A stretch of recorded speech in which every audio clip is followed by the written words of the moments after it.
Shri G V Hari, L D എഫും U D എഫും ഇവിടെ പരസ്പരം മത്സരിക്കുകയാണ് മതമൗലികവാദികളെ ചേർത്ത് പിടിക്കാൻ. ഒരിടത്ത് PDP പീഡിത വിഭാഗമാണ്, ജമാഅത്തെ ഇസ്ലാമിയെ പോലെ അവരല്ല എന്ന് CPM വാദിക്കുമ്പോൾ UDFിന്റെ ഭാഗത്ത് നിന്ന്, നമ്മുടെ പ്രതിപക്ഷ നേതാവിന്റെ ഭാഗത്ത് നിന്ന് വന്നത് ജമാഅത്തെ ഇസ്ലാമി അത്ര തീവ്രവാദ വർഗീയ പാർട്ടിയൊന്നുമല്ല എന്നുള്ളതാണ്. എന്തിനാണ് ഇങ്ങനെ അവസരവാദ രാഷ്ട്രീയം മാറി മാറി കളിക്കുന്നത് തെരഞ്ഞെടുപ്പ് കാലം വരുമ്പോൾ? രോഹിണി, ഞങ്ങളുടെ എല്ലാ തെരഞ്ഞെടുപ്പുകളിലെയും പ്രഖ്യാപിതമായിട്ടുള്ള നിലപാട്, തെരഞ്ഞെടുപ്പുകളാവുമ്പോൾ സ്വാഭാവികമായും എല്ലാ രാഷ്ട്രീയ പാർട്ടികളും അവർക്ക് ലഭിക്കുന്ന എല്ലാ വോട്ടുകളും സ്വീകരിക്കും. അതിനകത്ത് ഇവിടെ ഞാനതിനെ ഏതെങ്കിലും ഒരു പ്രത്യേക വിഭാഗത്തിൻ്റെ വോട്ട്, അല്ലെങ്കിൽ ഹിന്ദു വിഭാഗത്തിൻ്റെ വോട്ട്, മുസ്ലിം വിഭാഗത്തിൻ്റെ വോട്ട് എന്നൊന്നും ഞാൻ കാണുന്നില്ല. മറിച്ച് നിലമ്പൂരിലെ ജനങ്ങൾ നൽകുന്ന വോട്ട്, അത് ഞങ്ങളെ സംബന്ധിച്ചിടത്തോളം വളരെ ക്രൂഷ്യലായിട്ടുള്ളൊരു തെരഞ്ഞെടുപ്പാണിത്. അതുമാത്രമല്ല, ഇന്ന് ഞങ്ങളുടെ സ്ഥാനാർത്ഥി അത് പറയുകയും ചെയ്തു. അദ്ദേഹം പറഞ്ഞു, കഴിഞ്ഞ 9 വർഷക്കാലമായി കേരളത്തിൽ ശ്രീ പിണറായി വിജയൻ നേതൃത്വം കൊടുക്കുന്ന സർക്കാരിനെ താഴെ ഇറക്കാൻ നമുക്ക് ലഭിക്കുന്ന ആദ്യത്തെ അവസരമാണ്. അത് എല്ലാവരുടെ വോട്ടും ഞങ്ങൾക്ക് ലഭിക്കും എന്നുള്ള ഉറപ്പ് ഞങ്ങൾക്കുണ്ട്. അപ്പോൾ അതിനകത്ത് ഏതെങ്കിലും ഒരു പ്രസ്ഥാനം ഞങ്ങളാരും ആവശ്യപ്പെട്ടിട്ടല്ല. ഇപ്പോൾ താങ്കൾ പറഞ്ഞതുപോലെ ജമാഅത്തെ ഇസ്ലാമി അവരുടെ പിന്തുണ ഞങ്ങൾക്ക് നൽകി. അതേസമയം മറ്റ് ചില വർഗീയ സംഘടനകൾ, ഹിന്ദു മഹാസഭ അടക്കമുള്ള ആളുകളൊക്കെ തന്നെ അത് സ്വരാജിന് നൽകി. അത് സ്വാഭാവികമായിട്ടും തെരഞ്ഞെടുപ്പുകളിൽ ചില ആളുകൾ സ്വയം പ്രഖ്യാപിതരായിട്ടുള്ള ആളുകൾ അല്ലെങ്കിൽ ആളുകളായിട്ട് വരും, അല്ലെങ്കിൽ ഞങ്ങൾ നിങ്ങൾക്ക് വോട്ട് തരാൻ പോകുന്നു എന്നൊക്കെ പറഞ്ഞിട്ട്. അപ്പോൾ ഞങ്ങളെ സംബന്ധിച്ചിടത്തോളം ഈ തെരഞ്ഞെടുപ്പിൽ ഞങ്ങൾ എല്ലാവരുടെ വോട്ടും സ്വീകരിക്കുകയാണ്. പക്ഷേ എനിക്ക് അഡ്വക്കേറ്റ് അസ്കർ ഇത് എങ്ങനെ പറയുന്നു എന്നാണ് ഞാൻ നിങ്ങളെ വളരെ കൗതുകത്തോടു കൂടി കേട്ടിരുന്നത്. ഞാൻ അഡ്വക്കേറ്റ് അസ്കറിൻ്റെ അറിവിലേക്കായിട്ട് ചില കാര്യങ്ങൾ പറയാം. ഇതിനകത്ത് ജമാഅത്തെ ഇസ്ലാമിയെ സംബന്ധിച്ചിടത്തോളം ഇന്നും ഇന്നലെയും തുടങ്ങിയിട്ടുള്ള വിവാദമല്ല. ജമാഅത്തെ ഇസ്ലാമിയെ സംബന്ധിച്ചിടത്തോളം ഒരുപാട് വിവാദങ്ങളിലൂടെയാണ് പലപ്പോഴും തെരഞ്ഞെടുപ്പുകൾ, പ്രത്യേകിച്ച് തെരഞ്ഞെടുപ്പുകൾ ഉള്ള സമയത്തൊക്കെ കടന്നുപോയിട്ടുള്ളത്. അപ്പോൾ അത് ഏറ്റവും കൂടുതൽ അവർക്ക് പിന്തുണ ലഭിച്ചിട്ടുള്ള ആളുകൾ ആർക്കാണ് പിന്തുണ ജമാഅത്തെ ഇസ്ലാമി നൽകിയിട്ടുള്ള കണക്കുകൾ കുറച്ചൊക്കെ രോഹിണി ഇവിടെ പറഞ്ഞു. എന്നാലും അദ്ദേഹത്തിൻ്റെ അസ്കറിൻ്റെ ഓർമ്മ കുറവ് ഒന്ന് പരിഹരിക്കുക എന്ന ലക്ഷ്യത്തോടു കൂടി ഞാൻ ചില കാര്യങ്ങൾ പറയാം. 1996 ഏപ്രിൽ മാസം 22-ാം തീയതിയുള്ള CPM മുഖപത്രം ദേശാഭിമാനി, അത് മാറിയിട്ടില്ല ഇതുവരെയും, അത് റെക്കോർഡാണ്. ഇനി ഹസ്കർ അത് ആവശ്യപ്പെട്ടാൽ ഞാൻ അദ്ദേഹത്തിന് അയച്ചു തരാം. അതിനകത്ത് പ്രസിദ്ധീകരിച്ച മുഖപ്രസംഗത്തിൽ നരസിംഹറാവു സർക്കാരിനെതിരെ ഇടതുപക്ഷം നയിക്കുന്ന പോരാട്ടങ്ങൾക്ക് പിന്തുണ നൽകിയ ജമാഅത്തെ ഇസ്ലാമിക്ക് നന്ദി രേഖപ്പെടുത്തിക്കൊണ്ടുള്ളതായിരുന്നു ആ മുഖപ്രസംഗം. ദേശാഭിമാനി ഇവിടെ CPMൻ്റെ പത്രം തന്നെയല്ലേ എന്നൊരു സംശയം കൂടി ഞാൻ മുന്നോട്ട് വെക്കുകയാണ്. അപ്പം ഇത് 1996 കഥയാണ് ഞാൻ പറയുന്നത്.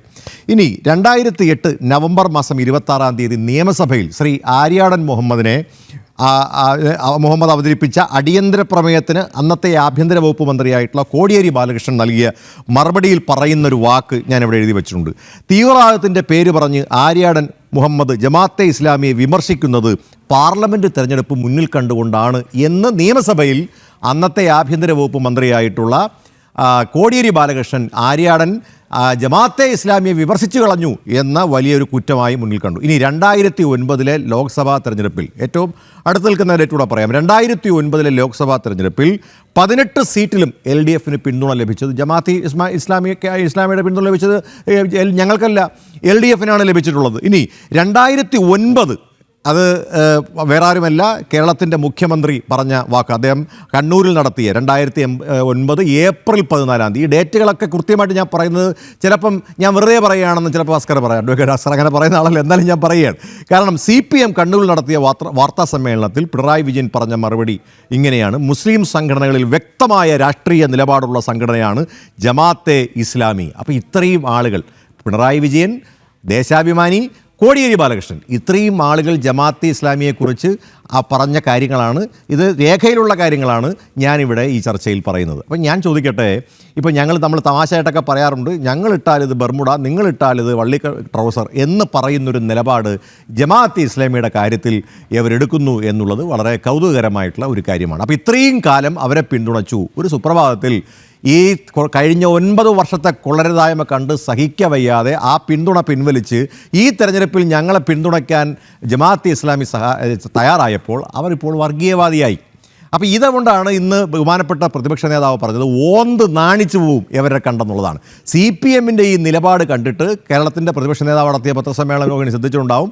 അദ്ദേഹം പറഞ്ഞൊരു കാര്യം, ഈ ഓന്തുണ്ടല്ലോ, ഈ അപ്പോൾ ഇങ്ങനെ നിറം മാറിക്കൊണ്ടിരിക്കുന്ന ഓന്ത്, അയ്യടാ ഇവരെപ്പോലെ എനിക്കാവാൻ പറ്റുന്നില്ലല്ലോ എന്ന് പറഞ്ഞ് ആയിപ്പോകുമെന്ന് പറയുകയായിരുന്നു. സത്യമല്ലേ അത്? ശരി. ഇവിടെ എന്തെങ്കിലും ഒരു നിലപാടുണ്ടോ? ഏതെങ്കിലും ഒരു കാര്യത്തിൽ ശരി, നിലപാടുണ്ടോ? അത് നമുക്കൊരു വശത്ത് മാറ്റി നിർത്താം, CPM-ന്റെ നിലപാട്. പക്ഷേ ഇവിടെ കോൺഗ്രസിന്റെ നിലപാട് എന്താണ്? CPM എതിർക്കുന്നത് കൊണ്ട് ഞങ്ങൾ ജമാഅത്തെ ഇസ്ലാമി അംഗീകരിക്കുന്നു എന്നാണോ? അവരൊരു വർഗീയ പാർട്ടിയാണ് എന്നുള്ള കാര്യത്തിൽ ആർക്കും സംശയമില്ലല്ലോ. അപ്പോൾ കോൺഗ്രസും ഈ വോട്ട് ബാങ്ക് ലക്ഷ്യം വെച്ചുകൊണ്ട് തന്നെയാണ് അവരെ ചേർത്ത് പിടിക്കുന്നത്. അല്ല, ഞാനത് വളരെ വ്യക്തമായി ആദ്യമേ പറഞ്ഞു. രോഹിണി ഈ ചോദ്യം ചോദിക്കുന്നുള്ളത് കൊണ്ട് ഞാനത് ആമുഖമായി പറഞ്ഞിട്ടുണ്ടല്ലോ.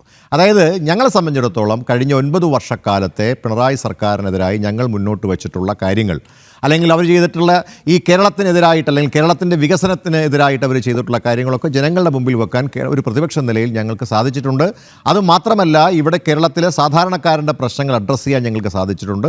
ആ തെരഞ്ഞെടുപ്പിൽ ഈ 2026 മുന്നോടിയായിട്ടുള്ള തെരഞ്ഞെടുപ്പായിട്ടാണ് ഞങ്ങളിതിനെ കാണുന്നത്. അല്ലെങ്കിൽ ഒരു ക്വാർട്ടർ ഫൈനൽ, കഴിഞ്ഞ ദിവസം ശ്രീ അനിൽ നമ്പ്യാരുമായിട്ടുള്ള ചർച്ചയിൽ പറയുന്നത് ക്വാർട്ടർ ഫൈനൽ ആയിട്ടാണ് ഞങ്ങളിതിനെ കാണുന്നത്. അതുകൊണ്ട് തന്നെ ഇത് ഞങ്ങളെ സംബന്ധിച്ചിടത്തോളം ക്രൂഷ്യലായതുകൊണ്ട് ഈ പിണറായി സർക്കാരിനെ താഴെ ഇറക്കുന്നതിനാവശ്യമായി ആരൊക്കെ ഞങ്ങളെ പിന്തുണച്ചാലും, അത് ഏതെങ്കിലും ഒരു പ്രത്യേക വിഭാഗം എന്ന് മാത്രമായി കാണുന്നില്ല.